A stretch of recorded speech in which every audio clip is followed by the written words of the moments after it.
La primera vez que me encontró drogado, bajo los efectos de la marihuana. Empecé a dejar la mentalidad de decir quiero ser un trabajador, a empezar a decir quiero ser un dueño. Yo creo que la idea de Dios desde el Génesis fue que nosotros fuéramos dueños, porque voy a salir en 2 meses, ya puedo, ya déjenme salir porque ya estoy listo para el mundo. Son esas 3. ¿Por qué crees que siempre repiten esa frase? Lo hacen por la desesperación de que están encerrados, están en un lugar donde están tomando una terapia constante, donde están siendo confrontados todo el tiempo. Cuando yo tenía alrededor de unos 12, 13 años, lo sacó de problemas de identidad sexual, problemas de homosexualidad, problemas de dudas con la misma identidad. Pues el día de hoy nos encontramos una vez más en nuestro podcast Con Dinero y Sin Dinero. El día de hoy presento, mi nombre es Fabián Rowe y queremos decirle que si usted no está suscrito a este podcast, bueno, es muy buen momento para que usted vaya y se suscriba y active la campanita para cada uno de los videos que nosotros vamos a estar subiendo aquí en este año 2026. Así que bienvenidos. Hoy nos encontramos con una persona que es una evangelista del ámbito evangélico cristiano y queremos darle la bienvenida a David Álvarez. ¿Cómo estás, David? ¿Qué tal, Fabián? Muy bien, gracias a Dios, muy bendecido de estar acá, de poder compartir un poquito con ustedes este tiempo. ¿Quién eres realmente, David? ¿De dónde surges? ¿De qué ciudad eres? Para la gente que no te conoce. ¿Y quién es David hoy en día? Perfecto, mira, pues bueno, venimos de la bella ciudad de Juárez, York, que está aquí situada en Nuevo León. Está ciudad, pues bueno, ahí crecí yo la mayoría, toda mi vida, los años desde 5 o 6 años que nos vinimos a vivir para acá. Nosotros vivíamos en otro lugar y acá tuve pues nuestro crecimiento, ¿verdad? En Juárez, Nuevo León. ¿Cómo nace ese llamado de ser evangelista?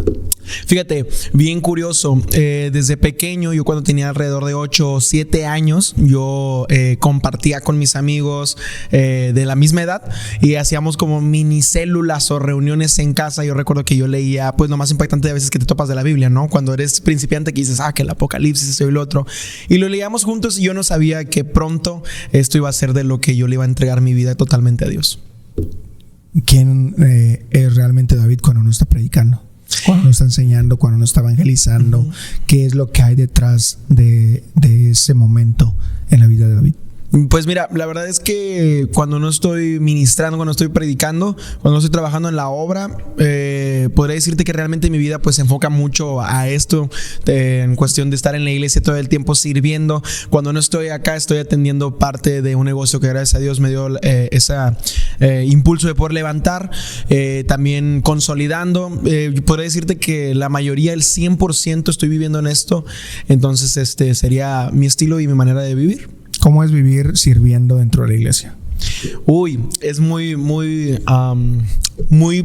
pleno, es muy pleno, porque estar dentro de la iglesia todo el tiempo o estar sirviendo dentro de la iglesia todo el tiempo te abre un panorama muy fuerte en cuestión de servicio, en cuestión de manera de vivir, en cómo cambiar tus actitudes, tus hábitos, en cómo transformar la manera en la que ves las cosas.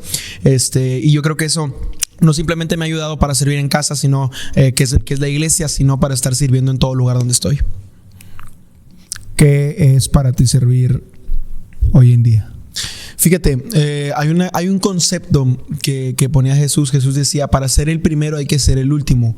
Para mí, servicio conlleva 2 cosas, que son las cuales yo implemento en mi vida. La primera es nunca querer sobreponerse por encima de los demás y siempre ser el primero que ayuda a los demás en lo que sea necesario para ellos. ¿Cómo hacer para que eso suceda? Porque hoy en día tener algún cargo o tener alguna situación mayormente que a otras personas los llega en algunos de los casos a levantar su ego y no funcionar desde esa perspectiva que estás mencionando. ¿Cómo hacer que aterrice los pies en la tierra hoy en día?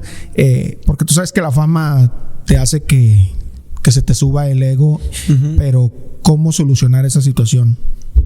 Fíjate que he escuchado muchos casos iguales de pastores o incluso amigos en el ministerio que ya están en una cúspide donde tú dices, aquí ya mucha gente me escucha, mucha gente me sigue, y por el hecho de hacer eso toman las peores decisiones. O sea, por decir, muchos están presionados por la presión social de que haz esto y el pueblo quiere que hagas algo, la gente que te sigue quiere que hagas algo, pero si tú estás bien firme de dónde te sacó de Dios, de lo que Dios hizo en tu vida, a ti no se te mueve. A mí hay algo que me gusta mucho enseñarle a los jóvenes, el que nos movemos mucho en el ámbito de jóvenes, es identidad, es enseñarles y que nunca se les olvide quiénes son. Ejemplo, si yo digo yo soy hijo de Dios, entonces nunca podría ver al hijo de Dios, a Jesús, nunca lo vi sobreexponiéndose al hecho de olvidarse quién era y de perder el piso, como quien dice, ¿no?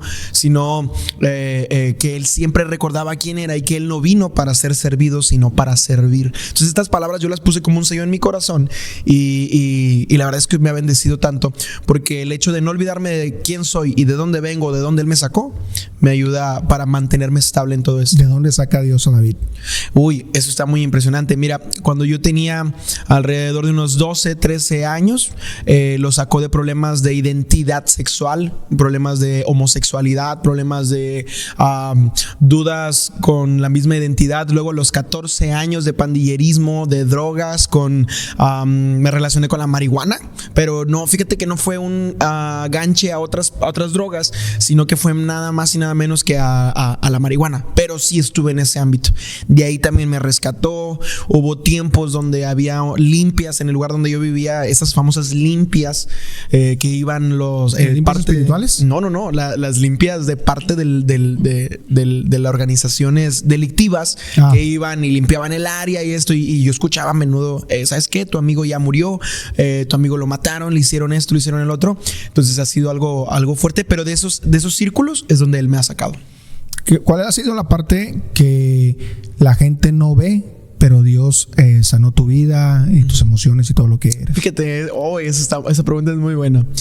Fíjate que las personas ven muchas cosas. A mí siempre me preguntan y me dicen, es que tú siempre estás sonriendo o tú siempre estás así y no sabemos qué onda, pero dentro en la habitación, que es como yo le llamo, en la habitación se sufre mucho, porque hay una frase de una pastora que se llama Kathryn Kuhlman y ella dice: yo muero 1000 veces antes de subir a predicar. Y fíjate que el hecho de yo morir a veces a mi hiperactividad, por así decirlo, de querer decir, yo quiero hacer esto, yo quiero hacer el otro, de decir, yo quiero levantar esto, quiero levantar el otro, y de repente llegar al cuarto de oración y decir, espérate, o sea, no todo lo puedes hacer, porque tú tienes que caminar dentro de una voluntad que es la voluntad de Dios. Entonces es impresionante que tengas que morir a esas partes de lo que tú deseas para ti, para tu vida, para tu familia, para poder estar siempre caminando bajo la voluntad de Dios. Y muchos piensan que la voluntad de Dios para nosotros es buena, perfecta y agradable. Y sí, obviamente lo es. Pero cuando tú lees ese versículo, muchos dicen, la voluntad de Dios es buena, perfecta y agradable. Pero si es de Dios, entonces si es buena, perfecta y agradable, es para Él. Y que sea buena, perfecta y agradable para Él, a veces no significa que sea buena, perfecta y agradable para ¿Y cómo nosotros? puedes describir la separación entre lo que haces y la voluntad de Dios? Lo que haces como ser humano y la voluntad de Dios. Fíjate, a veces yo tengo muchos deseos. Ejemplo, de repente yo he querido, no sé, llegar a la iglesia, hacer meterme al servicio en lo que pueda de todas las áreas, pero no puedo. Si me desconcentro en alguna o en otra, termino dejando por faltante algo, actividades en alguna, y de repente yo tengo que morir al hecho de que quiero estar entrometido en todo para poder ayudar y que todo salga bien, para poder meterme al 100%. Esa es una, hablando de la iglesia. Pero hablando de mi vida, he querido con mi familia, no sé, de repente poder tener esos, como mi familia, debido al trabajo que tienen, es muy dado a que de repente a veces los domingos, un ejemplo muy básico, los domingos es cuando a veces nos podemos reunir, pero para mí es domingo de iglesia, para mí es domingo de venir, domingo de estar en casa de Dios. Y lo que he tratado de adoptar es que no muero de decir, bueno, no voy a hacer ningún plan con ellos, sino que ahora a ellos les digo, vénganse, acérquense acá o así. Pero yo creo que esa es la clave, que mueres a algo tuyo, pero Dios lo acomoda de cierta manera para cumplir los deseos de tu corazón. ¿Cómo dejar de procrastinar en las situaciones como te decías? Quiero hacer una cosa, quiero hacer otra, y al final de cuentas no logro hacer todo porque no puedo estar en todas las partes. Pero ¿cómo dejar de pensar en que puedes estar en todas partes y tener que nada más enfocarte en una? ¿Cómo le dirías a alguien que se enfoque o que encuentre ese camino para que lo haga? Fíjate, tengo dos maneras, o bueno, tengo dos situaciones que me ayudan mucho a esto, que es la siguiente. En la primera, me rodeo de personas correctas. Yo creo que eso es importantísimo, rodearte de personas correctas, tener un mentor a quien seguir que te pueda enseñar esto. Y la segunda, muy importante, el enfoque. Yo soy una persona que me desenfoco rápido. A veces me ha pasado que para poder estar poniendo atención, a veces necesito estar como que haciendo algo, porque esa vida de estar moviéndome en el momento, digo, caray, o sea, sí te puedo poner atención, pero necesito estar haciendo algo. Entonces, el enfoque y el hecho de rodearte de personas correctas me ha ayudado tanto de poder, como dice la Biblia, edificarse unos a otros. No, eso me ha bendecido como no te imaginas. ¿Cómo es edificarse uno a otro? Fíjate que el hecho de... Porque la gente, a lo mejor tú y yo sabemos cómo es edificarse uno a otro, pero la gente que nos está viendo no sabe qué es edificarse uno a otro. Pues mira, fácil. Si yo veo a una persona que tal vez tiene alguna área de oportunidad en la cual yo puedo brindar algo y esa persona está con esa disposición a querer recibirlo de mi parte, pues entrar y decir, oye, ¿sabes qué? Yo creo que si tú me permites, yo puedo ayudarte con esto. Entonces, ayudarnos unos a otros, porque yo también tengo áreas de oportunidad en las cuales tú me puedes ayudar, en las cuales alguien más me puede ayudar. Y el hecho de no estar cerrado a que alguien me pueda ayudar habla mucho también de la humildad, de decir, necesito ayuda, necesito que alguien entre y me ayude. Y este sistema te ayuda mucho a eso, a poder formarse de uno entre otro. Y eso ayuda demasiado, la verdad. ¿Qué es la humildad para David Álvarez? Hijo Jesús, la humildad para mí es no ser más de lo que eres ni ser menos de lo que eres. Esas son palabras textuales de Pablo. Es algo que a mí me encanta cuando él habla en la Biblia. Él pone no creyéndome más de lo que soy ni menos de lo que soy, sino de saber exactamente quién eres, porque yo creo que la humildad se pierde cuando te olvidas de quién eres en este momento. Entonces muchos dicen, bueno, pero entonces te vas a quedar siempre como estás. No, si el día de hoy, si yo te digo, por decir, yo hoy no me veo creyéndome lo que no soy, porque sé que algún momento lo voy a hacer, y tal vez cuando lo sea ni siquiera voy a hacer como pensé que lo iba a hacer. De esa manera. Entonces, cuando entra la parte donde dice que la fe es la convicción de lo que no se ve, ¿cómo aplicaría en ese aspecto ahí? Yo he escuchado a muchos pastores y predicadores, amigos incluso del ministerio, que dicen, la fe no es la convicción de lo que... la certeza de lo que se espera, la convicción de lo que no se ve. Claro. Y con esto se agarran para decir, actúa como si ya... Y está bien, no tiene nada de malo. Yo lo he hecho. El punto es que tiene algo de malo cuando pierde el sentido para un propósito tuyo y no para un propósito de Dios. Porque todo lo que camina bajo el propósito de Dios, camina bajo el amor de Dios. Entonces ahí es cuando tú no te olvidas de que sí, ok, yo sé a dónde voy a llegar, yo sé a dónde voy, yo sé dónde estoy ahorita, pero no con esto voy a dañar los intereses de Dios hacia mi vida. Porque cuando yo empiezo a dañar los intereses de Dios en mi vida es cuando me creo algo que no soy, y tratando de creerme eso que no soy, tomo decisiones erróneas. ¿Cómo es dañar los intereses de Dios? Fácil. Si tú sabes o tú estás completamente seguro del llamado de Dios a tu vida y tomar decisiones que vayan en contra del propósito que Dios llamó a tu vida, entonces tú dañas los intereses de Dios, de lo que Él quiere hacer en tu vida. Eso es eso. Es decir, no dejarlo que Él actúe en ti. Es correcto, sí, no dejar que Él actúe en ti o caminar en contra del propósito que Él ya predestinó para ti, que es muy, yo sé que muchos lo ven muy complicado, pero realmente si tú trabajas una comunión con el Espíritu Santo todos los días, es sencillo saber lo que Dios quiere para ti. Y además, leyendo ese libro, ese manual de vida, que así le digo yo a la Biblia, es mucho más sencillo todavía. Pero se ha hecho una ola de complejidad para los jóvenes, para los adultos, incluso para los ancianos, de no saber qué hacer. Pero la realidad es que vas al lugar donde están y les preguntas, oye, ¿sabes algo de esto? ¿Has conocido esto? ¿Has estudiado de esto? ¿Te has metido a leer lo que Dios dice de ti? Y la primera respuesta es no. ¿Por qué crees que los jóvenes o la gente que le preguntas te dice que no? ¿Por qué crees que no se acerca a leer la Biblia?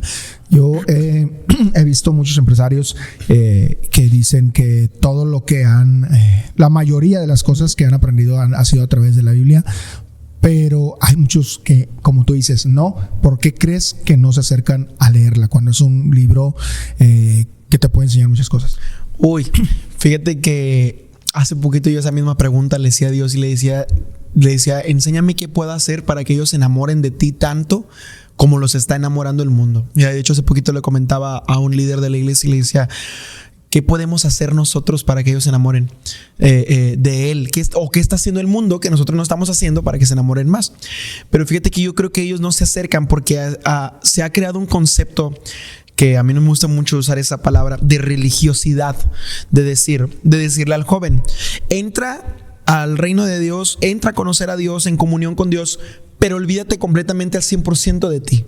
Y la realidad es que no es así, y se ha predicado mucho tiempo así. Se ha enseñado que Él viene y Él te va a purificar completamente en el aspecto de decir, se va a olvidar todo de ti, todo de ti. Y la realidad es que no. Dios trabaja con tu esencia, quitando lo que tú le agregaste que no debía de estar en tu esencia, porque Dios hizo una esencia tuya, un molde tuyo, hizo algo tuyo, o sea, te creó a ti, pero todo lo que tú le fuiste agregando, la añadidura que no debió ser tuya, todas esas son las que Él va quitando, pero no quita la esencia principal.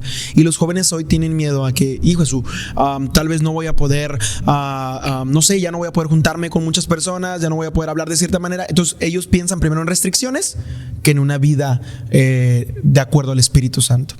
¿Cómo separarías religión de convicción? Porque estamos hablando de que estamos hablando de que la gente no se acerca porque lo ve como una religión. ¿Cómo separarías una religión a las convicciones de las personas? Muy fácil. Cuando yo platico con los jóvenes, y me ha tocado estar allá, me pasó esta conversación en Coahuila, que estaba platicando con un joven y me dice, es que yo no quiero meterme en la religión porque, bueno, él venía de un ambiente en una religión católica. Él me decía, porque yo tengo que hacer esto, tengo que hacer el otro y tengo que hacer tantos procedimientos. Y yo le decía, es que sabes que se nos ha olvidado que la religión establece estatutos o de cierta manera tradiciones que obviamente también van dentro de la religión, y se ha visto como un cuadro del cual no te puedes salir. Pero si tú te vas a la convicción de quién crees, de en quién que tú crees, o de lo que tú eres, o de lo que Dios es para ti, entonces tú disfrutas una comunión y cambias de estar dentro de una tradición a una comunión. Eso es separar religión de convicción. Es correcto. ¿Dónde estaba David cuando Dios lo encontró? Hubo varias veces que me encontró varias veces. La primera vez que me encontró drogado, bajo los efectos de la marihuana.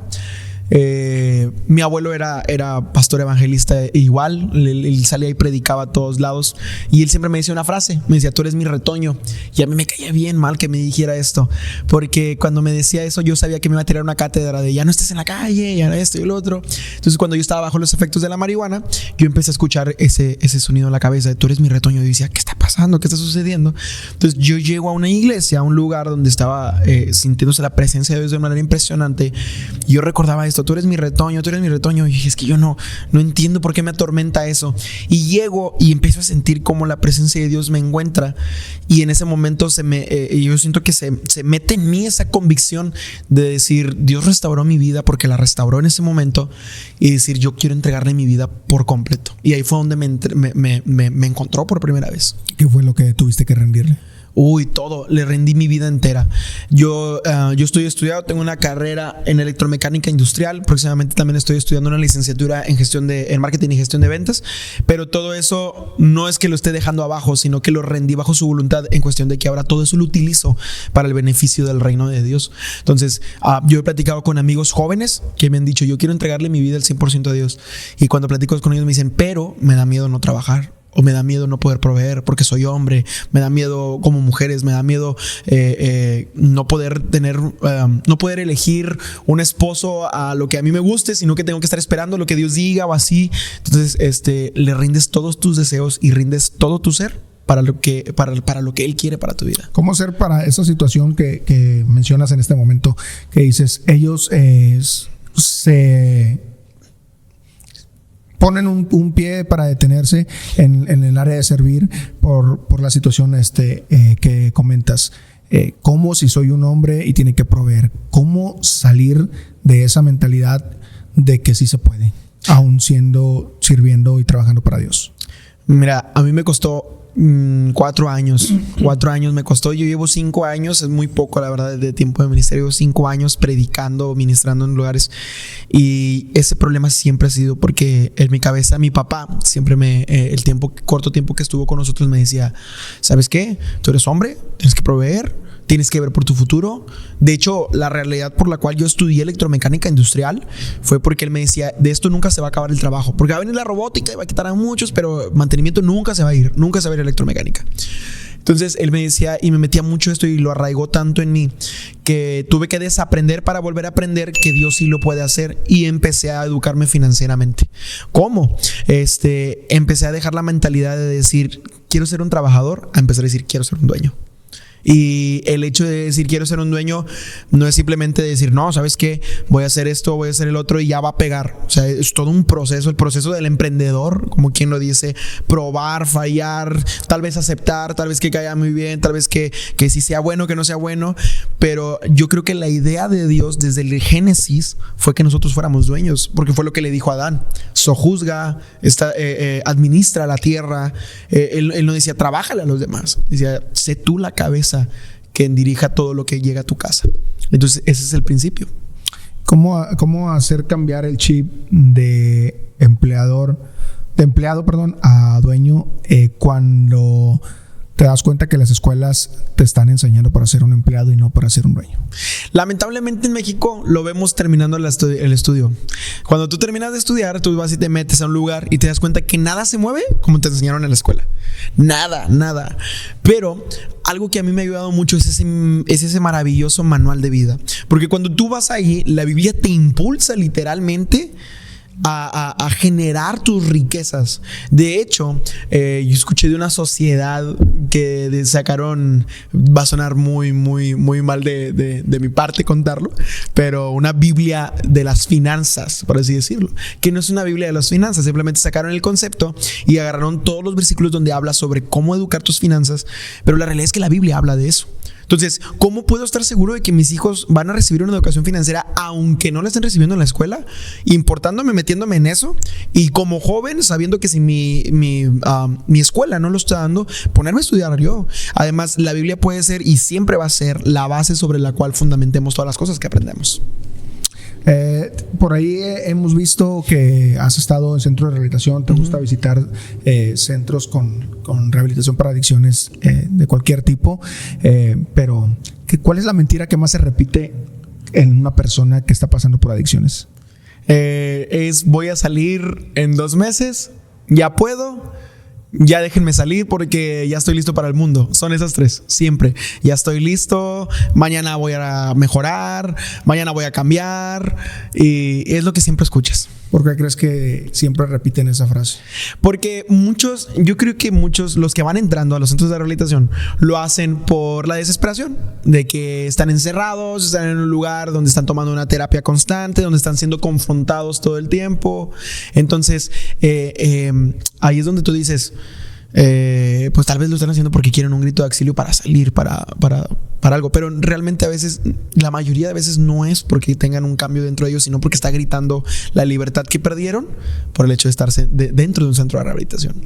¿Es porque pesa más la adicción que la identidad, que no pueden encontrarla?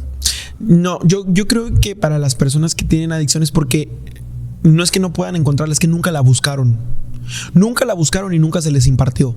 O sea, antes de llegar al centro de rehabilitación están pensando todavía en que no tienen no están pensando, están mejor actuando sin identidad. Es correcto, sí, actúan sin identidad, porque una buena identidad bien enseñada no te permite nunca caer en esto, nunca.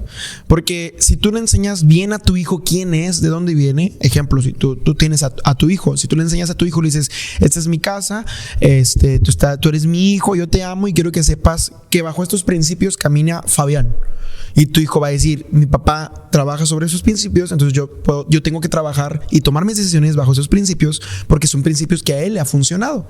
Entonces, cuando tú le enseñas una identidad a un joven, a un adulto, o como tú lo veas, tú lo haces bajo los principios del reino de Dios. Y cuando ellos están en la adicción, pierden la noción de todos estos principios porque nunca se les enseñó o se les cimentó esa identidad de quiénes eran ellos.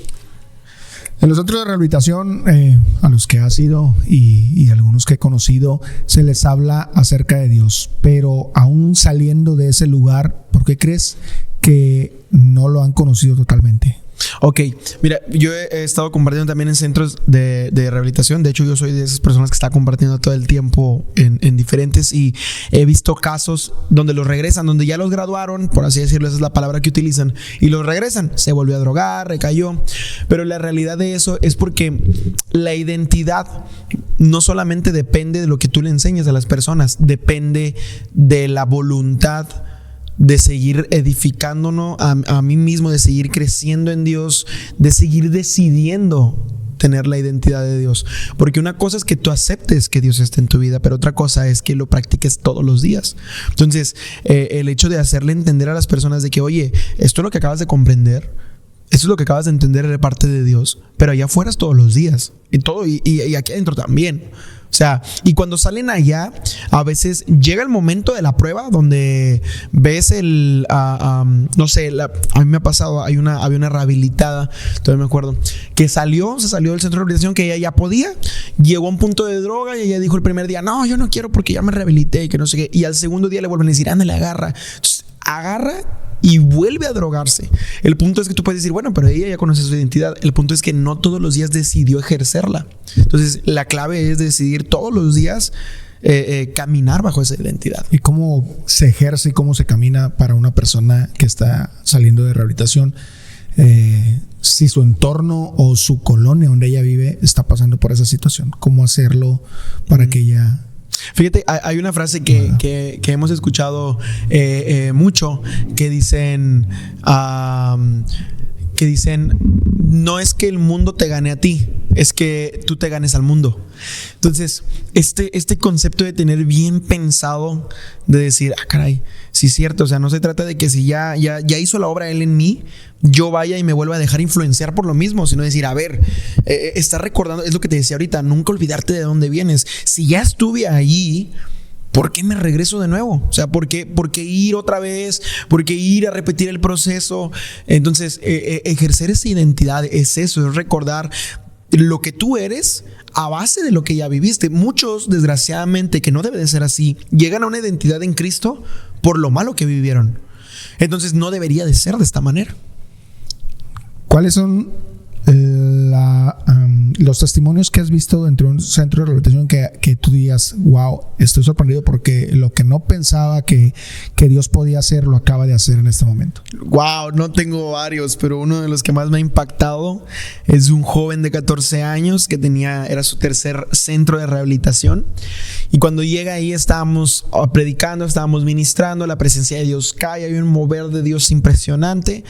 El joven de 14 años estaba llorando, sintiendo la presencia de Dios, sintiendo el amor de Dios, y me le acerco y le pregunto, oye, hijo, ¿y tú por qué estás aquí? Me dice, es mi tercer anexo. Le dije, ¿y cómo llegaste a drogarte? Y me dice, es que yo vi cómo mi papá le quitaba la vida a mi mamá enfrente de mí, y la sangre de mi mamá cayó sobre mi rostro, y este trauma me generó ir a buscar dónde olvidarme de todo eso. Ese fue uno. Otro fue en otro centro de rehabilitación donde me llegó un joven y me dice, es que ¿sabes qué? Yo estaba metido con las organizaciones delictivas, y a mí me amarraron del cuello, de los brazos, de las manos, me aventaron al río, y el río literalmente, en vez de ahogarme, me sacó de las aguas. Y bueno, ahí entra la parte pues pastoral, no evangelizadora, de decirle, ¿sabes qué? Pues Dios dirigió esas aguas y te sacó de ahí, pero son casos y situaciones muy difíciles. Ese joven tenía 24 años. Adultos también me han contado mucho este testimonio. Otro muy particular allá en Coahuila. Allá en Coahuila recibimos 1,200 jóvenes por semana. Está impresionante porque son jóvenes que no tienen contexto de iglesia, de nada.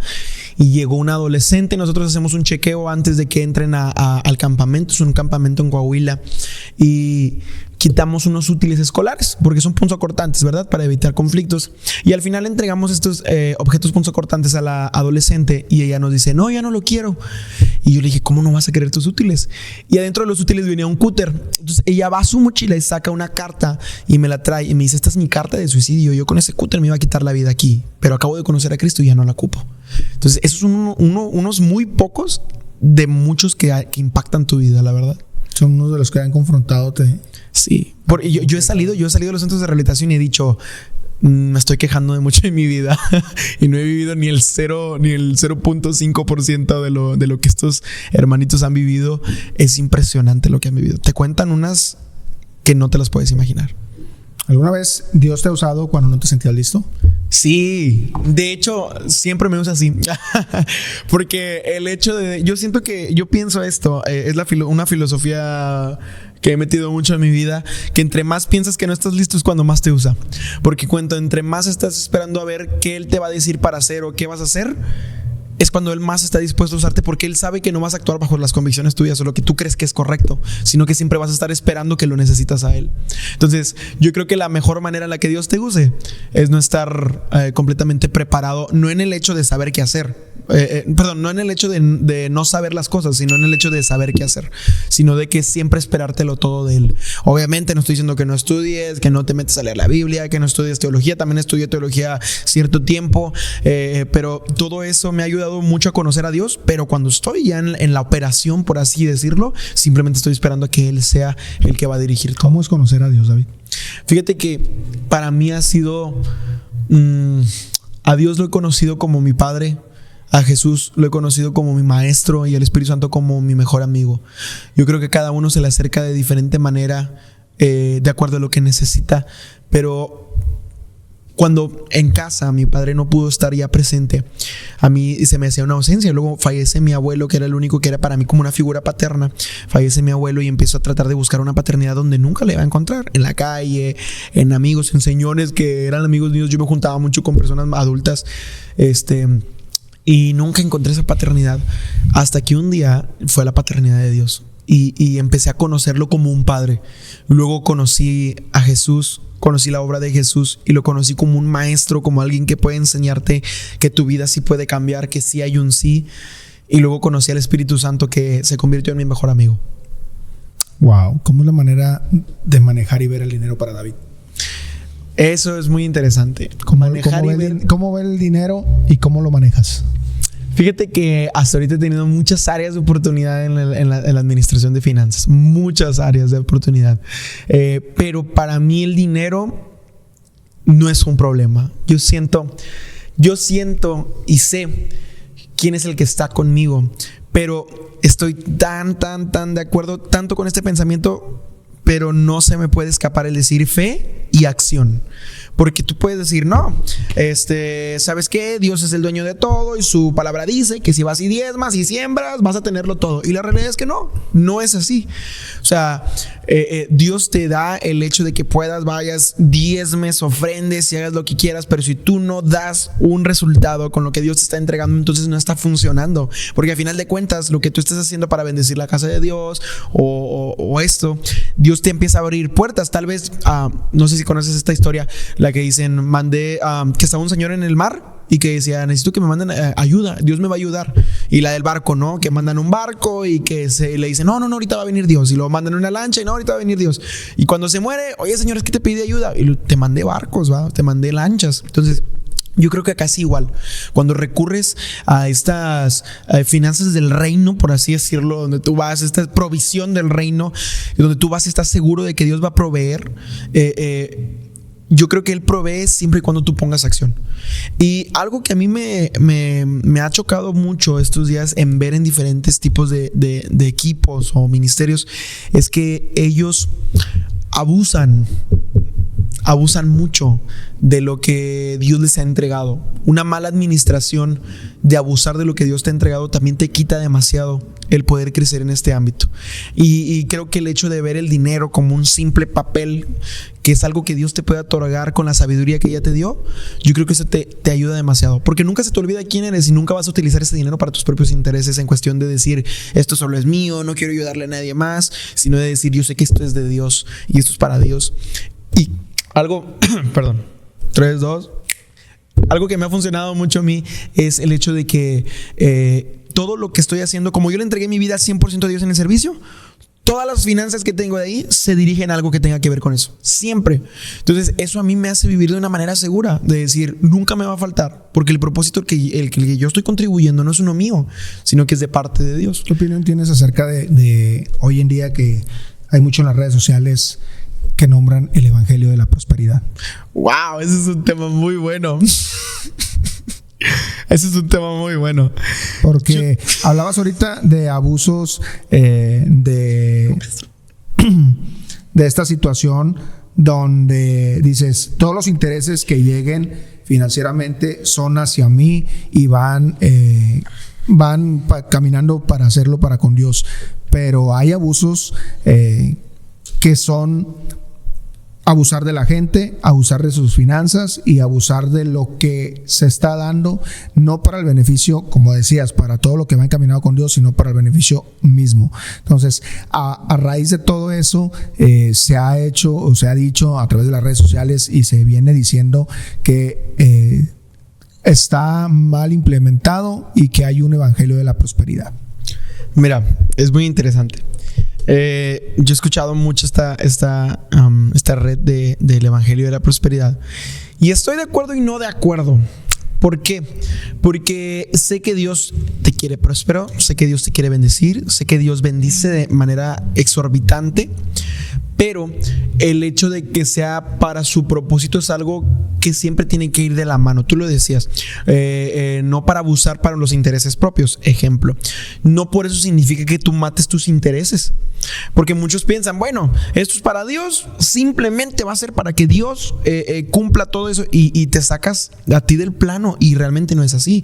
Cuando tú trabajas para Dios, literalmente, porque eso es un trabajo, la Biblia dice, el que trabaja para el altar, que del altar coma. Entonces, cuando tú trabajas para Dios, Dios se encarga de ti. Si tú tienes deseos de tu corazón, un ejemplo, este año yo tenía un deseo de conocer una playa muy bonita, de volver a ir a pisar esa arena, de volver a ir a pisar arena de playa y volver a disfrutar un rato, estar. Entonces, de repente yo puedo decir, bueno, todo lo que genero o todo lo que puede generar el ministerio que Dios me entregó es para Dios, pero Dios se interesa tanto en lo que estoy haciendo para Él, en lo que yo estoy construyendo para Él, que Él empieza a construir para mí. Entonces es como un dar por dar. No realmente es así al 100%, sino que tú siempre le estás dando y Él siempre te está bendiciendo. Pero gracias a que yo estoy trabajando todo el tiempo en el reino, he visto que los deseos de mi corazón se han cumplido. Y Él los ha cumplido de cierta manera. De hecho, si te soy bien sincero, esa etapa donde fui a Puerto Vallarta de playa, yo tenía 100 pesos en la cartera.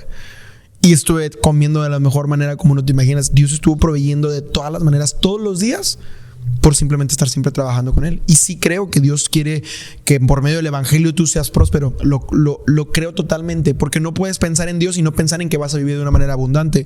Pero no puedo pensar en que esa abundancia pueda cambiar los deseos o los intereses de tu corazón.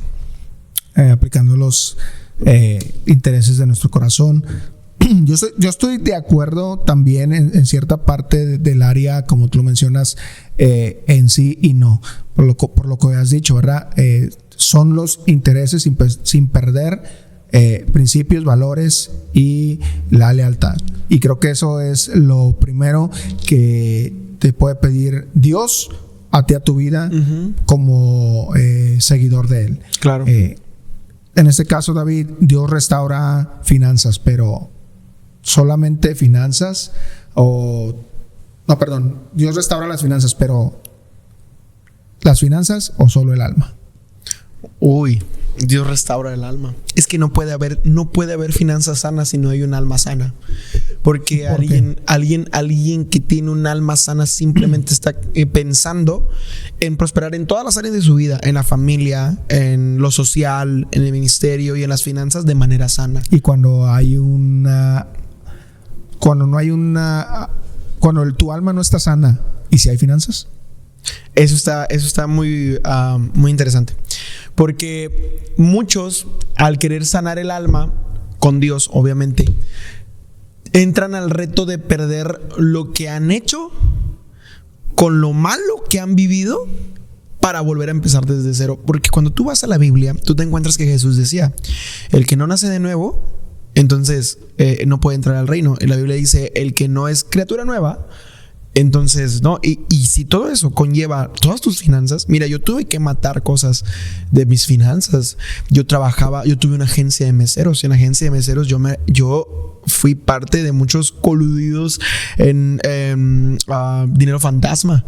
Entonces yo sé que eso no era sano y que eso no me producía algo. Yo empecé a perder dinero exorbitante debido a esto porque yo sabía que hacía un mal.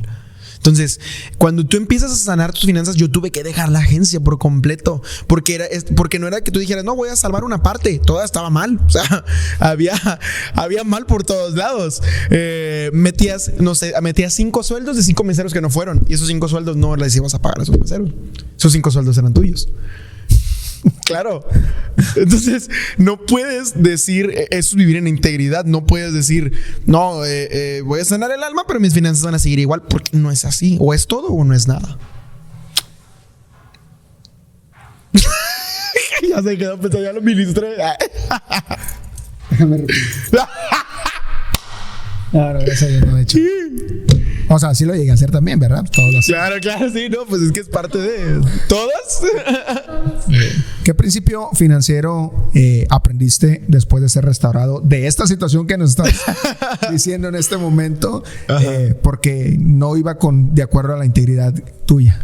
Aquí es donde me he hecho a muchos pastores y amigos ministeriales. Pero aprendí 2, voy a darles 2. El primero es integridad en todo momento. En todo momento, al hablar, al hacer cuentas, siempre integridad.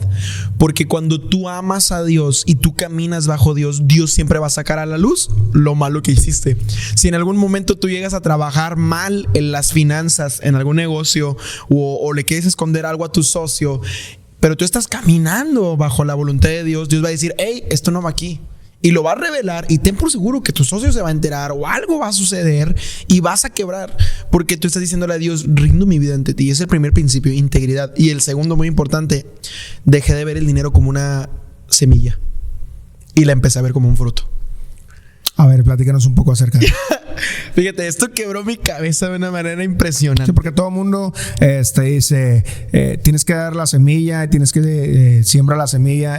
Yo he ido a muchísimas iglesias, como te puedas imaginar, a días y por haber, y todos te dicen, es que debes de dar una semilla, siembra una semilla, da una semilla, etcétera, etcétera. Pero cuéntanos cómo es, en lugar de dar una semilla, ahora es fruto. Claro, mira, hay una parte de la madurez espiritual en la que tú entiendes que una semilla ya no puede producir todo lo que tal vez requieres o necesitas. Un ejemplo, un fruto tiene alrededor de 13 a 25 semillas, pero la realidad es que lo que generó las semillas en sí no fue una semilla, sino que el fruto que la contiene. Eso es algo que me explicaban. Pero yo no lo tomé por esto, yo lo tomé por lo siguiente. Cuando tú caminas bajo la gracia de Dios, tú caminas bajo lo que Dios te quiere entregar, lo que tú puedes trabajar y lo que tú puedes producir. Pero cuando tú caminas bajo la gloria de Dios, donde ya estás produciendo, donde ya estás trabajando, donde ya estás posicionado, por así decirlo, pasa como en el huerto. Adán no se estiraba por las semillas, Adán se estiraba por los frutos. Adán lo único que hacía era ir al árbol y arrancar del árbol el fruto. Entonces dejé de ver mi diezmo como una semilla, porque siempre que ves tu diezmo como una semilla, siempre estás esperando a que siempre se abran, voy a decirlo malamente, que siempre se abran las puertas para siempre estar buscando una manera de producir algo. Pero uno que da un fruto es porque ya tiene algo y ya sabe que eso lo puede trabajar. Es como el pueblo de Israel en el desierto. En el desierto ellos esperaban que el maná bajara, que todo eso, pero cuando llegaron a la tierra de Canaán, ellos dijeron, de todo lo que aprendí, de todo lo que se me sembró en el desierto, voy a producir mis frutos. Entonces, la realidad es que cuando tú dices la palabra primicias, no habla de semillas, habla de frutos primero. Y cuando tú te vas, no sé si te ha tocado ver esta imagen que de repente hay una mesa donde dicen, aquí están las primicias, y hay un canasto lleno de, ¿qué es lo primero que ves? Frutas. Entonces, la realidad es que el diezmo y la ofrenda es un fruto de lo que tú ya sabes que Dios ya te entregó, porque tú no puedes andar buscando lo que Dios ya te dio.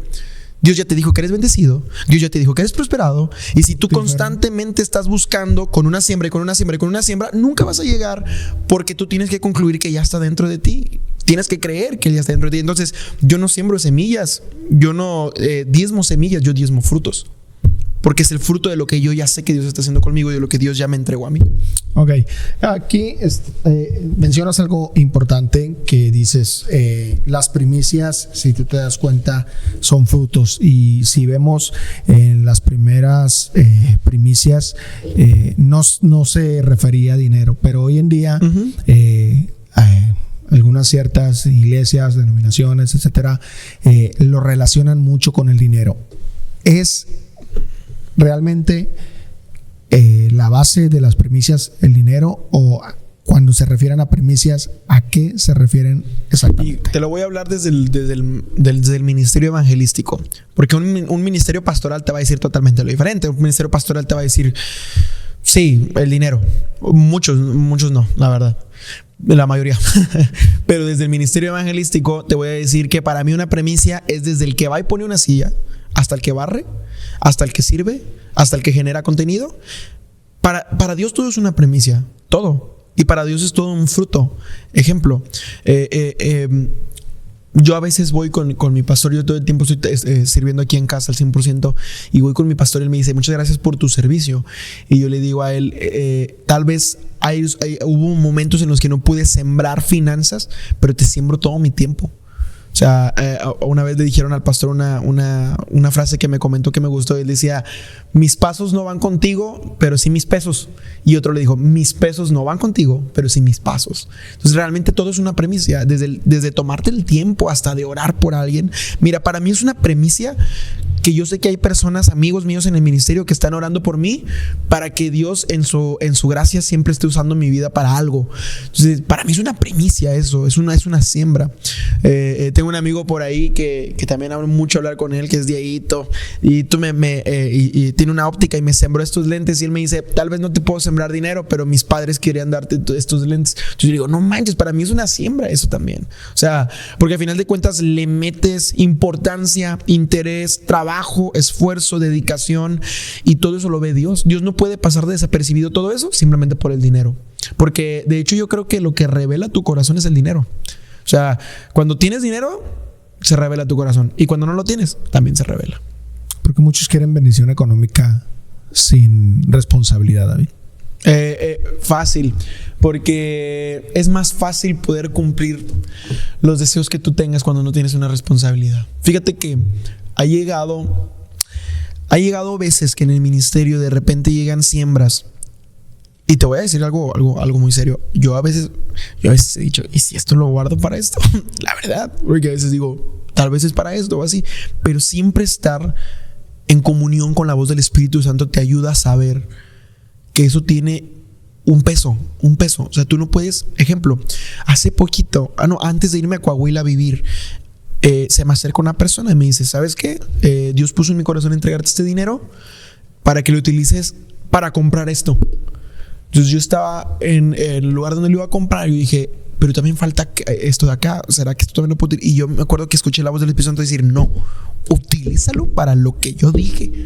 Entonces voy y compro con ese dinero por lo que se me había dado, y ese peso de decir, de que porque tú te vuelves creíble para Dios, tú te vuelves confiable para Dios, en el aspecto de decir, Dios, no voy a utilizar este dinero que se me dio para lo que yo quiero, sino para lo que tú me digas. Y cuando tú te vuelves confiable para Dios, te cae un peso de responsabilidad. Pero a muchos les encanta no tener el peso de responsabilidad, porque les encanta simplemente recibir y hacer lo mismo, cumplir los deseos que ellos tienen. Es todo. ¿Qué sostiene tu transformación en tu vida diaria cuando nadie ve, cuando nadie está cerca de ti, cuando vas en tu moto, cuando estás en la calle caminando? ¿Qué es lo que sostiene? Que siento que, fíjate, va a sonar bien controversial, no lo sostiene todos los testimonios, no lo sostiene las buenas predicaciones, no lo sostiene todo lo bueno que hayas hecho en mi vida. Lo sostiene el miedo a que cuando llegue al cielo le diga que hice la mitad del propósito que le me mandó. Es el temor a decir, no terminé, de decir, me faltó algo, me faltó alguien, o también en casa me sucede que de repente estoy como con un poquito ansioso, no de mala manera, sino ansioso en decir, no puedo dejar esto atrás, porque tengo que terminarlo, tengo que cumplir el propósito, tengo que darle. Y todos los días me sostiene ese temor a llegar al cielo y decirle a Jesús, ¿sabes qué? Hice de todo. Hice de todo para poder cumplir tu propósito. Y le di hasta, me acuerdo que Pablo decía, he peleado la buena batalla, he acabado la carrera. Entonces, Pablo estaba seguro de que él había acabado. Yo quiero tener esa seguridad antes de partir al cielo, de decir, terminé. Y mientras no termine, entonces no me siento a gusto. Es esa intranquilidad de decir, no puedo quedarme con los brazos cruzados cuando sé que hay un lugar, una persona, una ciudad, un mover, un movimiento que no está caminando de acuerdo al Espíritu Santo. No puedo seguir adelante si sé que hay alguien allá afuera que está sufriendo porque no conoce de Cristo, que tal vez está enraizado también en problemas de drogadicción y que tal vez yo puedo aportarle algo. No puedo quedarme tranquilo con eso. Y es esa intranquilidad la que me mantiene siguiendo hacer esto. Claramente el amor por el Espíritu Santo, pero esa intranquilidad. ¿Cómo es un día normal de David? Un día normal de David. Podría decirte que los domingos, pues bueno, siempre estoy en casa, pero los días entre semanas siempre estoy en centros de rehabilitación ministrando. De repente a veces nos tocaba salir a Coahuila. Tuvimos una visita hace tiempo también. Salir a diferentes lugares a compartir, hacer campañas de evangelismo. Todo el tiempo estamos en esto, y cuando no estamos haciendo nada de esto, yo aprovecho para descansar, porque también es muy importante descansar. Fíjate que este trabajo, estaba viendo un estudio de un pastor y un científico que dice que el cansancio de alguien que pastorea o que termina es como alguien que juega tochito o alguien que juega americano. Cuando termina y la verdad es que sí, te sientes muy agotado porque todo el tiempo estás ministrando, consolidando, predicando, aconsejando, escuchando, y tienes que darte ese tiempo para ti. Entonces así son mis días. Cuando no estoy sirviendo o ministrando o estando en el reino de Dios, estoy recargando pilas, teniendo una comunión con el Espíritu Santo en el cuarto, escuchando música, distrayéndome, salir a ver, a pasear, porque esto me ayuda a mí a no como recuperar, no quiero decir recuperar porque siempre tenemos que estar cargados del Espíritu, sino a reenergizar tu fuerza física. Es todo. Como, bueno, mejor dicho, ¿de dónde proviene finanzas para que un evangelista pueda salir a otros lugares a predicar? Fíjate que el día de hoy, Fabián, es muy complicado. El día de hoy tienes que estar esperando a que venga alguien y que te diga, y que vea tu ministerio y diga, yo siembro en ti. O a estar orando y que Dios mande ese recurso. Funciona, pero yo no creo que Dios haya mandado o llamado a los evangelistas a simplemente eso. Fíjate que yo tengo un deseo dentro de mi corazón, que sé que es algo que va dentro de la voluntad de Dios, porque va anclado a todo esto, que es levantar un negocio o negocios que puedan ayudarle a personas de este mismo ámbito a poder producir finanzas, porque sé lo difícil que es estar en la calle y decir, quiero evangelizar en un camión y no tener para un pasaje. Decir, quiero ir a un lugar donde se reúne mucha gente para poder ir y compartir la palabra, pero no tener que comer después de eso. Me ha tocado que de repente ando en mercados evangelizando y no he comido nada en horas, y no es que en todo el día. Entonces, de tener que estar esperando a llegar a casa para poder comer ahí, porque no puedes comprar algo, y es difícil eso. Pero romper esa mentalidad, romper dos mentalidades. La primera, de que ser evangelista no te va a dar para poder levantar un negocio, es mentira, sí puedes hacerlo. Y la segunda, que tienes que estar siempre esperando que alguien lo haga. No es cierto, yo creo que no es verdad. Yo creo que tienes que estar siempre creyendo que Dios lo va a hacer, Dios lo va a proveer. Yo creo que tú te olvidas de todo lo que puedes obtener de Dios cuando empiezas a creer más en lo que te puede dar una persona que en lo que te puede dar Dios. Wow, muy buena respuesta, David. ¿Los evangelistas o los cristianos tienen hábitos? Sí, tenemos muchos hábitos. Yo tengo un hábito que a mí me encanta, que es leer todo el tiempo. Estoy leyendo libros, estoy leyendo la Biblia, aparte de leer. Fíjate, no soy mucho como tal vez de escuchar como podcast o algo así, la redundancia, pero porque se me queda más a mí grabando, se me graba más a mí en el cerebro cuando estoy leyendo. Aparte de estos hábitos, también ese hábito de... Fíjate que muchos lo ven como una palabra contraria a la palabra soledad, pero no, es simplemente el hecho de estar solo para reflexionar, para meditar, todo eso también funciona mucho. Meditar todo lo que lees, todo lo que aprendes, el hábito también de vivirlo, porque yo creo que es un hábito vivirlo, se decide todos los días. Yo creo que un hábito es algo que decides todos los días hacer, y el hábito de vivir de acuerdo a lo que Dios quiere, también es algo que manejamos mucho. Y hay otro hábito y que también unos lo ven como hábito, otros lo ven como contra. El evangelista es muy dado a la explosividad, muy dado a no, es que va a ser así, esto y el otro. Pero es un buen hábito cuando lo manejas con amor. Cuando hablas en esta parte del hábito o del evangelista, que dices que lo va a hacer así. Uh-huh. ¿El evangelista actúa como profeta en ese momento o cómo vienen las palabras que le dices a una persona cuando estás ministrando? Fíjate que hay una parte de la Biblia donde habla sobre Felipe. Felipe fue un apóstol enviado, pero en la teología los teólogos lo llaman como el primer evangelista, ¿verdad? Porque él hizo varias cosas como un evangelista, pero cuando tú ves las características del ministerio de Felipe, la Biblia dice que demonios salían, que los milagros y los prodigios lo seguían y que él vivía siempre en una vida sobrenatural con Dios.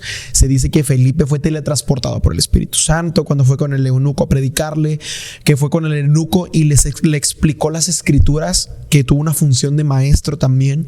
Cuando va y lo bautiza, tuvo una función de evangelista, llevar las buenas nuevas y llevarlo a ser una nueva criatura en Cristo. Que profetizó un chorro, o sea, la realidad es que Dios no se limita. Se ha hecho un mal pensamiento sobre los ministerios, pero yo creo, Fabián, que el mundo va a tomar el rumbo de acuerdo a Joel. La Biblia dice en Joel que derramaré de mi espíritu sobre toda carne y vuestros hijos y vuestras hijas profetizarán. Yo creo que un ministerio le va a quedar muy corto a lo que Dios quiere hacer. Al próximo gran avivamiento, al próximo gran mover del Espíritu Santo va a quedar muy corto decir muévete solo en estos dones o solo en esto, sino que el Espíritu Santo puede abrir carta completa a que te muevas completamente en todo, en la asignación que Él te colocó. ¿Cómo es un avivamiento? Fíjate, la palabra avivamiento significa revivir lo que está muerto. Hace poquito me preguntaban y me decían, pero ¿cómo vas a decir que avivamiento en México, si México ya está viendo la gloria de Dios y esto y el otro? Si tú vas a la política, Fabián, la política la ves y está completamente muerta. Los principios que tú ves ahí son unos principios que están completamente muertos. Entonces, si tú vas al pueblo, ves en el pueblo que cierto porcentaje del pueblo tiene principios muertos, incluso porcentaje de la iglesia que no debería de ser así. Y una cualidad del avivamiento es que alinea al pueblo, la iglesia y la política a lo que Dios quiere. Cuando tú veas que el pueblo, la iglesia y la política están alineados a Dios, entonces hay un avivamiento en el lugar donde estás. En el Antiguo Testamento o en la Biblia, la política o los reinados estaban alineados a las escrituras. Sí, tú lo puedes encontrar en diferentes personas. Ejemplo, David, este rey que fue a los 8 años, Josías, tú lo ves en diferentes reyes. El punto es que si tú pones mucha atención en el ejemplo de Saúl caminaba bajo la voluntad de Dios, pero se le arrebató su reino cuando dejó de caminar bajo la voluntad de Dios y se le entregó a que David reinara al pueblo de Israel. Entonces había una tanta preocupación por todo el pueblo de Israel para siempre caminar bajo los estatutos de Dios, que sabían que si salían de la voluntad, entonces ellos iban a ser quitados de ahí. Y eso era un mero avivamiento. Tú ves a Dios en Egipto haciendo prodigios con ranas, con zancudos, abriendo el mar rojo. Tú ves a Dios con Elías descender fuego del cielo. Y eso es meramente estar en el avivamiento de Dios, que todos estén completamente alineados a lo que Dios quiere. Wow. Pero el avivamiento, hablando un poquito de eso, hemos visto a través de las redes sociales que se manejan y dicen es que salieron aceite de manos, uh-huh, salen brillos, salen muchas cosas así. En algunos no lo toman como que es parte bíblico. Aquí, ¿por qué? ¿De dónde se toman o dónde se basan para que? O sea, sabemos que la Biblia dice que Jesús hizo milagros y prodigios, uh-huh, y que se podría hacer muchas cosas más, pero ¿por qué toman la base en que dicen que eso no está estipulado en la Biblia o que es algo fuera de contexto? Fuera de contexto, como lo manejan. Mira, yo creo lo siguiente. Yo creo que estar expectante de que Dios siempre puede hacer algo bueno es la clave para nunca decir que probablemente eso no sea de Dios. Porque tú tienes un problema cuando dices, tal vez esto no sea de Dios. Porque primero Dios no te mandó a juzgar a nadie, ni decir que sí es y que no es de Dios. Porque si Dios le place, Dios viene ahorita y Dios hace lo que Él quiera, porque Dios es soberano. Dios no es democrático para pedirte, tío, preguntarte qué quieres que Él haga. Pero si tú quieres buscar fundamentos, por lo cual yo he visto estas señales milagrosas, es algo que he vivido, de aceite, de escarcha, de diamantes, de plumas, de fuego que se ha visto, o sea, de humo en un lugar, y tú te vas a fundamentarlo, siempre hay un fundamento. Yo he platicado con amigos que me dicen, es que eso no es de Dios, es que ¿cómo va a caer escarcha en las manos? Y yo le he dicho, bueno, la Biblia dice que las calles de los cielos están hechas de oro. A mí me encantaría pensar que el cielo se quiere unir con la tierra. Entonces tú buscas el no buscas el no, buscas el decir, Dios lo puede hacer, porque así como Dios puede hacer que la escarcha caiga, que los diamantes aparezcan, porque la Biblia dice que el mar es de un cristal y un diamante hermoso del cielo, y tú empiezas a buscar todo esto. Así como es un milagro que salga escarcha y diamantes, es un milagro que alguien acepte a Jesús en su corazón, es un milagro que alguien sane de cáncer. Entonces yo no puedo decir, no, esto sí y esto no, porque ni siquiera soy yo quien los hago. O sea, a final de cuentas, quien termina revelando si viene de parte de Dios o no es el mismo, porque Dios va a respaldar lo que viene de Él. Y eso es una clave muy impresionante. He visto también lo del aceite, y muchos dicen, mi copa, muchos se van a este versículo que dicen, mi copa rebosará. O sea, mi copa está rebosando. Unges mi cabeza con aceite. Hay muchas cosas por las cuales tú puedes respaldar la Biblia con estas maravillas, estos prodigios. Y la verdad es que en el avivamiento es lo que se está viviendo. O sea, tú te vas a avivamientos anteriores, como en el avivamiento de Pensacola, el avivamiento de Gales, el avivamiento de Azusa, avivamientos en donde ellos hablaban, donde ellos entraban sin brazos y al momento de entrar les crecía un brazo completo. Tú dices, eso no puede ser real, eso no viene de parte de Dios. Pero no estás tú para juzgarlo, porque la Biblia dice, pues nueva criatura es, más Él herido fue por nuestras rebeliones, murió por nuestros pecados, por el castigo de nuestra paz, y por Él fuimos sanados. O sea, tú vas a encontrar siempre un respaldo de parte de Dios en la Biblia para respaldar las manifestaciones de Él.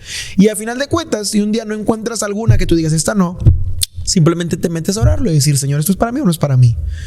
Pero yo creo, Fabián, que se ha hecho un mal concepto de decir, lo juzgo, lo publico y me la aviento de fariseo para que todos los demás no lo sigan.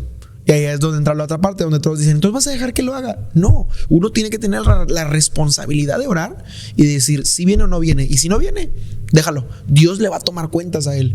Pero por mi parte, yo no lo recibo y simplemente recibo lo que me edifica. Hay personas que hablan acerca de esto, y por eso lo tomábamos, que dicen que cierta parte de la Biblia en el Antiguo Testamento es historia. O sea, que hoy en día ya no puede ser basado con lo que está en el Antiguo Testamento, porque quedó como una simple historia y no como una revelación a que pueda suceder. ¿Qué piensas acerca de esto? Mira que hace poquito estaba hablando con una persona meramente religiosa, porque estaba yo ministrando y me decía que yo como ministraba era del diablo. Me decía, es que tú ministras bien del diablo y mucho libertinaje. Y yo le decía, y ella me decía, es que antes hacían esto y en la Biblia no viene esto. Le digo, bueno, si tanto está pegada a vivir como en la Biblia, pues váyase a la iglesia en burro. Así como se iban los de antes, ¿no? Se iban en burro, en asnos. Entonces hay una parte donde Pablo habla en el Nuevo Testamento y dice renovando la mente conforme a los tiempos. Entonces este punto de renovar la mente, hace poquito el Espíritu Santo me daba una frase y me decía, renueva la mente pero no cambies el mensaje. O sea, el mensaje sigue siendo lo mismo. Jesús viene, Jesús te salva, Jesús te ama, Jesús te restaura, pero renueva la mente para poder entregarlo a una nueva generación. No puedes en los Juegos Olímpicos, si tú está la antorcha con la que prendes el megatazón que se enciende para dar inicio, nunca vas a ver que utilicen la misma antorcha del antiguo Juegos Olímpicos. Siempre utilizan una antorcha nueva, modificada y mejor para su trabajo. Entonces, el mensaje es el mismo. Los Juegos Olímpicos empezaron, pero a final de cuentas es una antorcha diferente. Entonces, acá es igual, es el mismo mensaje, pero de una manera renovada, sin salirse del mensaje correcto. Es como cuando nosotros los creativos decimos, cambia las formas, pero la meta es la misma. Es correcto. Es correcto. O sea, no puedes esperar porque no puedes esperar resultados diferentes. El resultado siempre, ¿cuál va a ser? El alma salvada y Cristo regresando. Pero no puedes decir, bueno, entonces que el alma no se salve y Cristo nunca regresa. No puedes cambiar la fórmula, pero sí puedes cambiar la manera de implementarla. ¿Qué es lo que hace que una alma sea salva? Acercarse y aceptar a Cristo en su corazón. Es todo, no hay de otra. Una profunda transformación en Jesús. No hay salvación si no hay Jesús. ¿Crees que hay gente que ha hecho la parte de aceptar a Jesús por presión? Claro. Y acerca de eso, ¿crees que es salva o no? Porque hay gente que dice, cuando lo haces por presión y cuando lo haces, no lo está haciendo con una convicción, lo está haciendo por la presión social o la presión de las personas que está a un lado. Mira, compartiendo en centros de rehabilitación en este lugar, allá en Coahuila y en diferentes lugares donde he estado, me he dado cuenta que los amigos le dicen al otro, ándale, repite porque me da vergüenza, no quiero repetir yo solo. Y el otro no lo hace por mera convicción, simplemente por ayudar al amigo, por presión social. Entonces, fíjate que a mí yo he entendido algo, que de palabras lo digas no significa que de corazón lo sientas.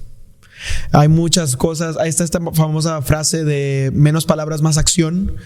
Pero yo lo llevo al reino de la siguiente manera: menos palabras de decir sí quiero, y más acciones de vivirlo como que realmente lo quieres. Ejemplo, hay muchos, Fabián, que reciben al Espíritu Santo, reciben a Jesús como Salvador y ni siquiera oraron, simplemente vivieron de acuerdo a lo que Él quería. Se ha hecho mucho este cliché también de decir, si no aceptas a Jesús y si no repites la oración, no eres salvo. Y te vas a la Biblia y te encuentras que Jesús no le dijo a nadie que repitiera una oración de salvación. Simplemente cambiaron la manera de vivir porque tuvieron un encuentro con Jesús y vivieron ahí.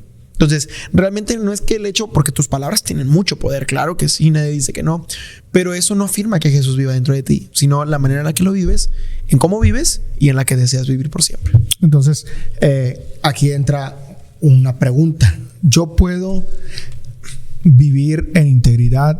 ¿Yo puedo vivir en una espiritualidad con Jesús y ser salvo haciendo todos sus principios?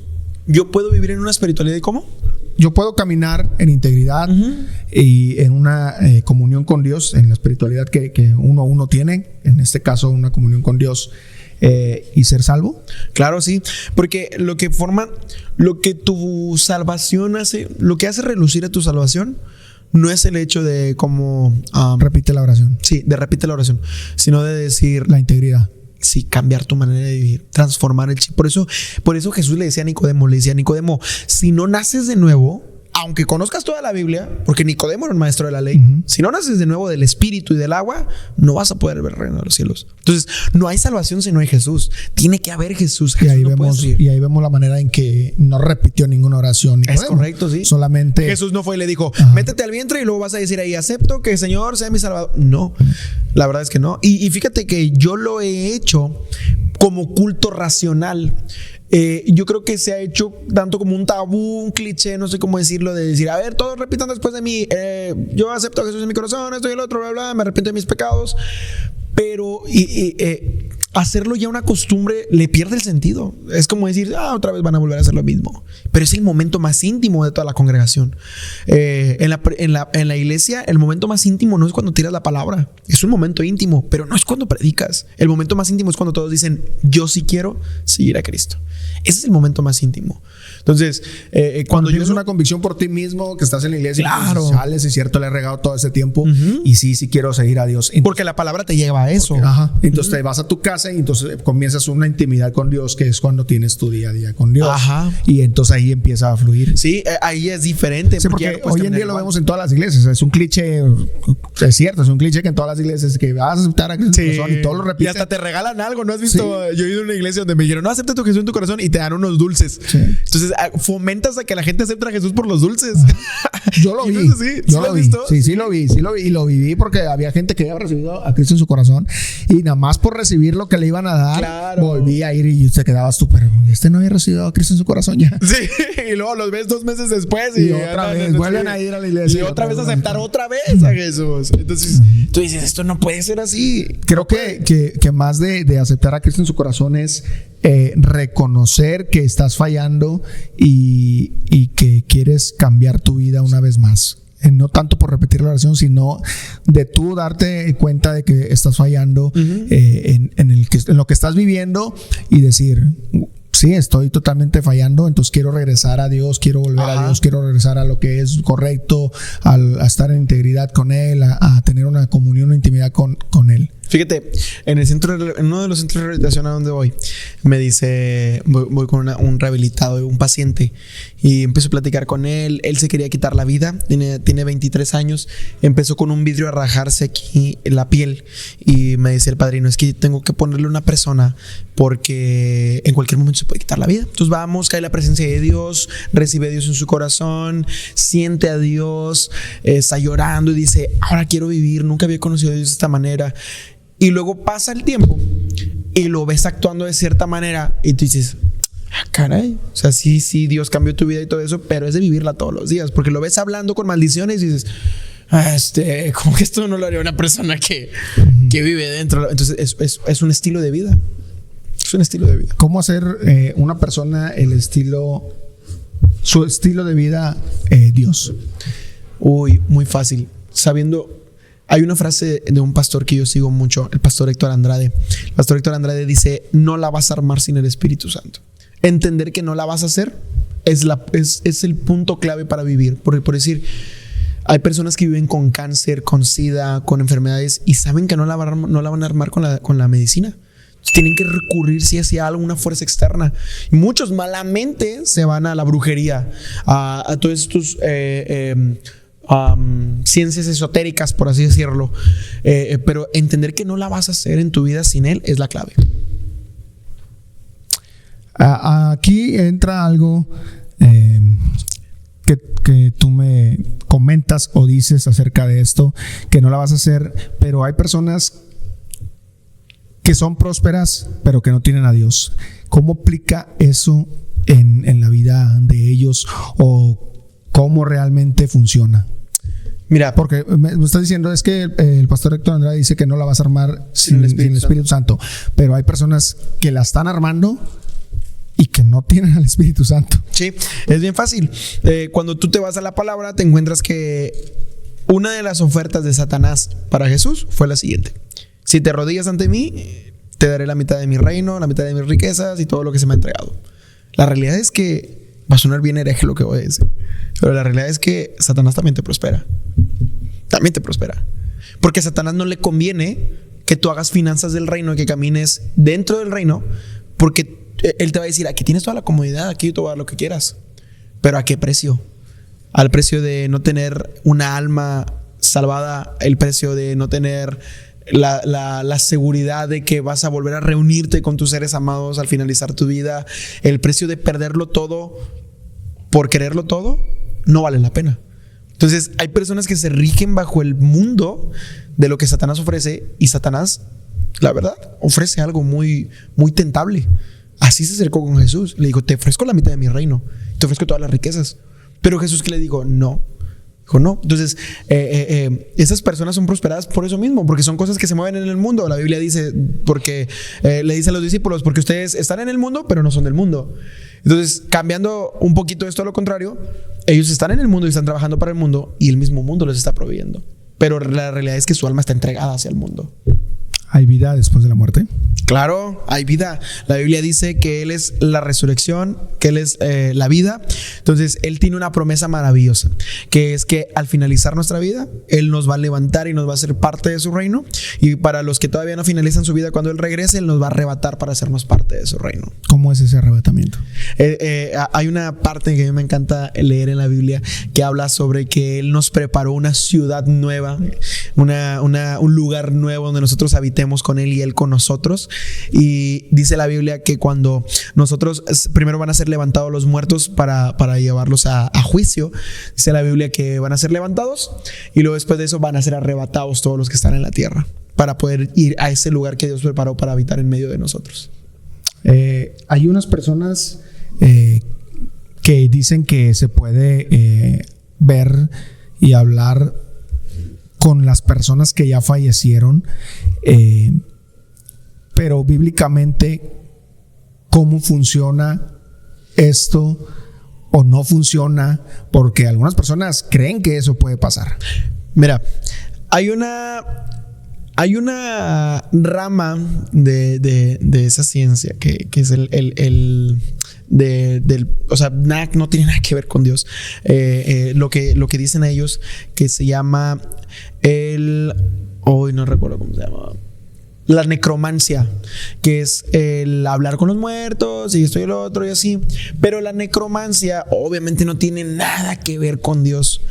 Y muchos dicen, no, sí, la Biblia lo respalda. Muchos necromantes le dicen, la Biblia lo respalda. Y tú les preguntas, ¿por qué? Dicen, porque Jesús habló con Elías y con Moisés cuando estaban cuando Jesús estaba orando, ¿no? Entonces, si puedes hablar con los muertos, si es algo de parte, y la realidad es que no. Si tú te vas a la Biblia a estudiar, Elías fue arrebatado. Elías nunca murió. Y la Biblia dice que Moisés fue llevado al cielo por Gabriel. Entonces, hay muchas historias que si son mal entendidas, mal contextualizadas, les puede sacar un lado oscuro muy malo. Entonces, ahorita la Biblia lo que dice de los muertos es que ellos están descansando. No puedes despertar a un muerto para hablar con él. Por ejemplo, yo sí decía en mi ignorancia cómo quisiera que mi abuelito me visitara en los sueños y hablar conmigo para que me diera una guía. Pero la realidad es que cuando tú te vas a la Biblia es clara. Y la Biblia dice, los muertos están descansando y el único mediador entre Dios y el hombre es Jesús.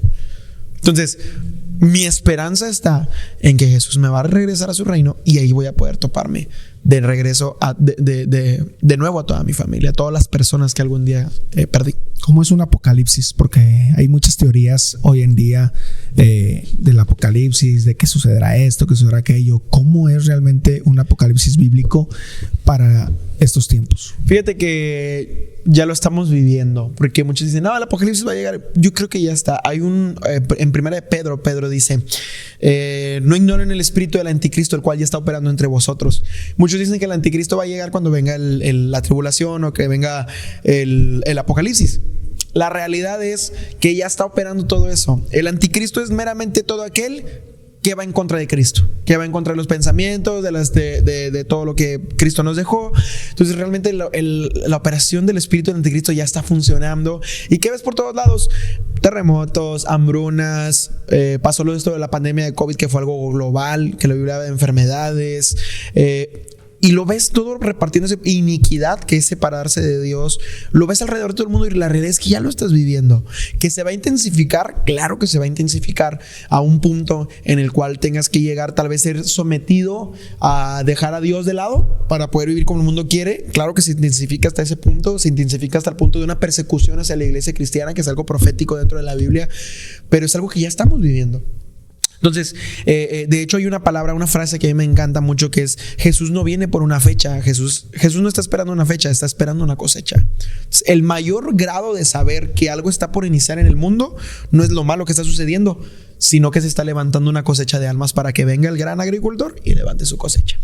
Dice, bueno, lo hemos visto o se ha visto en la Biblia, que dice que va a haber una marca con el cual podrás comprar o podrás hacer cosas, y se habla que en algunos países asiáticos ya hay, no es como lo dice la Biblia, pero todo está cambiando a través de un celular. No puedes comprar si no tienes un celular y hacerlo digitalmente, porque ya están dejando de existir monedas. ¿Crees que eso sea parte de lo que se viene? No, yo firmemente no lo creo. Mira, una de las características que tiene que asegurar esta marca, ya sea el chip o sea lo que sea, es la siguiente: dejar atrás a Dios para meterte completamente al mundo. Si el chip tiene algo o cualquier cosa que te entreguen tiene algo que te dice, aquí marcas una división entre tú y Dios, muy probablemente esa sea la marca, muy probablemente. Pero la realidad es que la marca de lo que va a hacer cambiar para que puedas comprar y vender no la va a definir si es un chip, si es una moneda, si es un brazalete, sino que lo va a definir realmente es que va a separar tu relación completa de Dios. De decir, ejemplo, si yo tengo este teléfono y te digo, con este teléfono vas a poder comprar todo lo que quieras, si no es con este teléfono no, pero te voy a dar este teléfono a cambio de que ya no estudies, de que ya no leas y que ya no vivas la Biblia. Entonces mi marca es el teléfono. No importaba tanto el hecho de cómo esté conformada, sino con la condición con la que te entregué y con la que tú la recibas en tu corazón. Hablando de todos estos sucesos que hemos venido nombrando uno tras otro, de cómo se va actualizando hoy en día todas las profecías y todo lo que se ha dado, ¿crees que estamos cada día más cerca de la venida? Sí, claro. De la venida de Dios, ¿por qué? Como te decía ahorita, Jesús no está esperando una fecha, está esperando una cosecha. Entonces, si ahorita tú te pones a voltear a ver a todo lo que está sucediendo en diferentes países, está habiendo un avivamiento de almas impresionante. Un avivamiento en el que se está levantando una cosecha gigante. Hace poquito tuvimos el avivamiento de esta escuela en Estados Unidos, que no recuerdo cómo se llamaba. Creo que fue Asbury, en la escuela de Asbury, que se quedaron alrededor de 4 días adorando a Dios y llegó gente de todos lados. Luego te vas a California, en donde California hace 4 meses hubo un avivamiento en donde en la playa se bautizaron miles de personas. Luego te vas a Toronto y encuentras que en Toronto también hay un avivamiento de salvación. Luego te vas a Colombia y ves lo mismo. Luego vienes a México, donde se está levantando un avivamiento de almas, y eso te llama a que Él viene pronto. Porque la Biblia dice que Él no es... Él no es hombre para mentir, como para nunca venir, pero también no creo yo que Él sea un esposo que deja a su esposa abandonada en medio de las situaciones difíciles. Yo creo que Jesús es el fiel esposo, como dice Oseas, es el fiel esposo que viene por nosotros y que no nos va a dejar en una situación conflictiva o precaria. Hablando de los avivamientos, hemos visto el de Kathryn Kuhlman, el de diferentes generales de Dios que hemos visto en los libros. Todos tuvieron un fin. Claro. En los avivamientos de hoy en día que está viviendo en México y en algunos otros lugares, ¿tú crees que tiene que tener un fin? ¿O va a haber un avivamiento que va a perdurar por mucho tiempo y ya no tendrá un fin? La verdad es que me gusta mucho. Porque sí hemos visto el de Kathryn Kuhlman, se me olvidaron ahorita los nombres de todos los que he visto, pero todos llegan a un límite donde se acaba. Vimos el de Asbury, cuánto duró, se acabó. Pero va a llegar un momento en que el avivamiento no termine. Sí, fíjate que a mí me encanta esa pregunta, Fabián. Hay un avivamiento, la Biblia dice que va a haber un gran último derramar del Espíritu Santo. Va a tener su fin en la tierra, claramente, porque la tierra tiene su fin, pero en el reino no tiene su fin. Pero la promesa es la siguiente: que baje ese gran derramar del Espíritu Santo, que se muevan dones, milagros, prodigios, que Dios se manifieste de una manera impresionante, que Dios casi que esté habitando aquí en la tierra con todos, y este avivamiento va a ser continuo y progresivo. Y no va a tener fin, simplemente es como que se mudaría. Ejemplo, caería ese avivamiento aquí, esa gloria de Dios aquí, pero cuando seamos arrebatados no se terminaría, sino que lo viviríamos ahora en el lugar que Él ya predestinó para nosotros. Entonces es un gran derramar que Él viene. Fíjate que muchos dicen, no, es que el avivamiento ya está en México, pero yo voy mucho en contra de esto, porque muchos me dicen a mí, ¿por qué estás orando por avivamiento? El avivamiento ya está aquí, el avivamiento ya está aquí. La realidad es que yo no lo veo así. Para mí avivamiento es que la política, el pueblo y la iglesia estén alineados. Y no están ahorita alineados ninguno. Entonces realmente no hay avivamiento. Hay que seguir clamando por avivamiento. Pero va a llegar ese tiempo en cuando ese gran derramar va a caer y va a ser algo continuo y progresivo. Ahora el avivamiento va a ser mundial, porque en este caso lo vimos que fue en Asbury y fue en otros lugares. Pero hablando del avivamiento, ¿sería global? O sea, ¿sería en todos lados cuando llegue este último derramamiento? Sí, yo sé que va a ser global. Fíjate que hay una promesa en la Biblia que dice: todo ojo le verá y toda lengua confesará.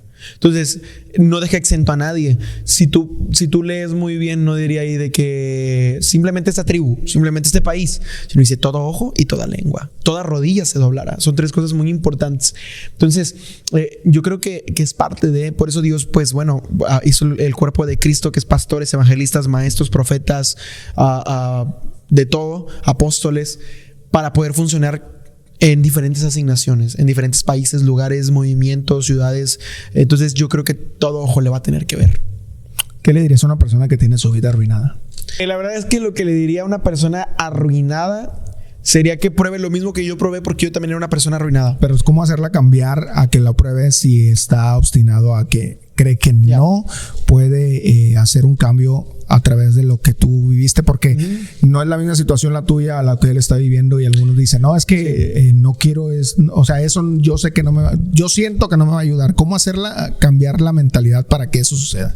Fíjate, hay una palabra muy importante en la Biblia. Pablo dice: predicando no solamente con palabras, sino con hechos y con poder del Espíritu Santo. Entonces, es bien claro. Si tú vas con una persona que no quiere ser transformada, primero que nada no le puedes ayudar, porque el evangelio realmente Es para todos, pero lo recibe quien quiere. O sea, no puedo yo obligarte a creer, porque si Dios no es así, Dios no hizo robots. Entonces, si tú vas y la persona sí quiere transformarse, pero ya perdió toda la esperanza, entonces con el poder sobrenatural le muestras la esperanza que es Cristo.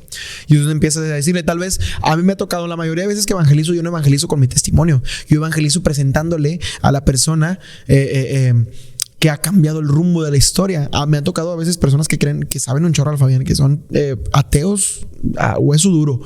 Y de repente vas y les muestras a un Jesús compasivo, un Jesús que transforma vidas y dicen, esto es muy diferente a mi filosofía de vida, yo quiero de eso. Y ahí ya se abre una ranura de la puerta, donde él abre por completo y ¡pum! Entra.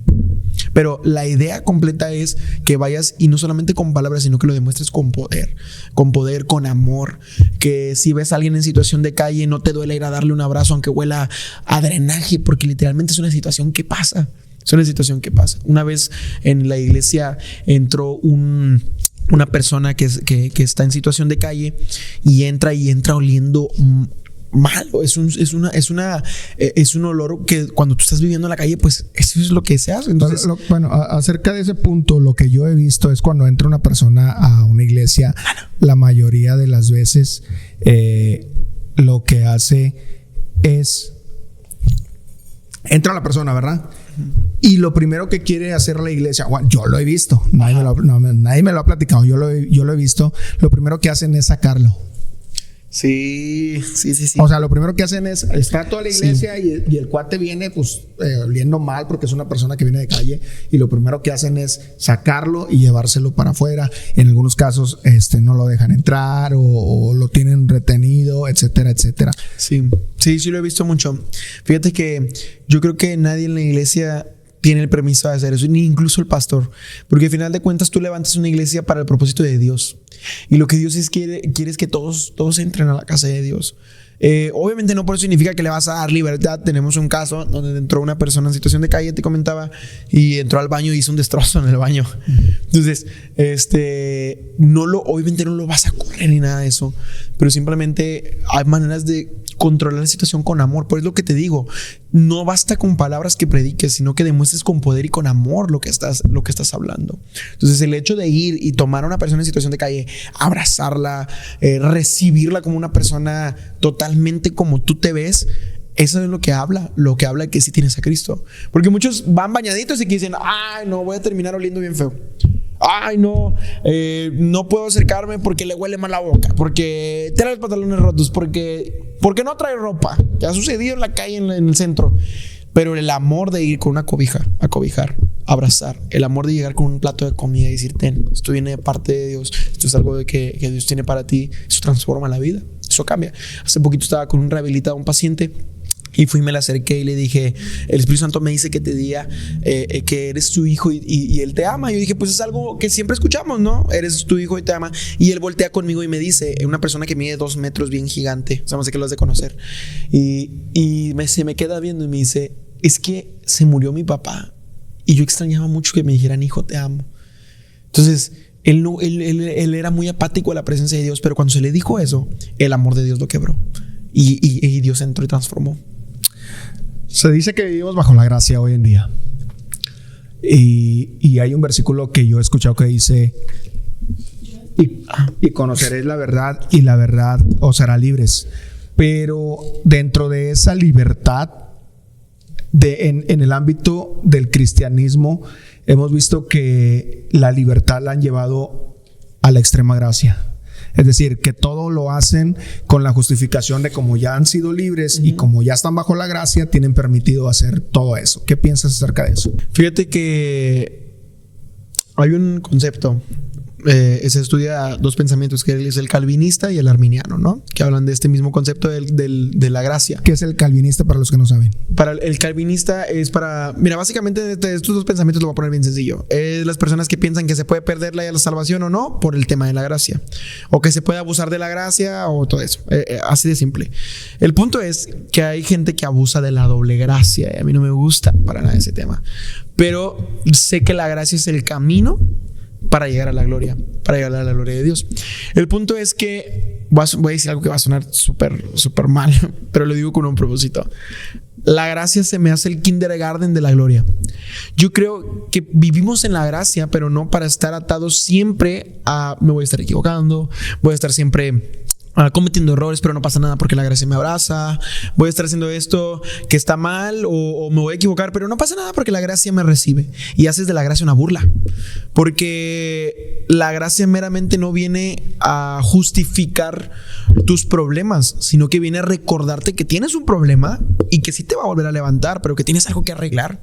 Entonces, abusar de la gracia es un tema muy delicado, porque los abusadores de la gracia no suben al reino de los cielos. Y Pablo habla de esto. Pablo le dice manda un mensaje a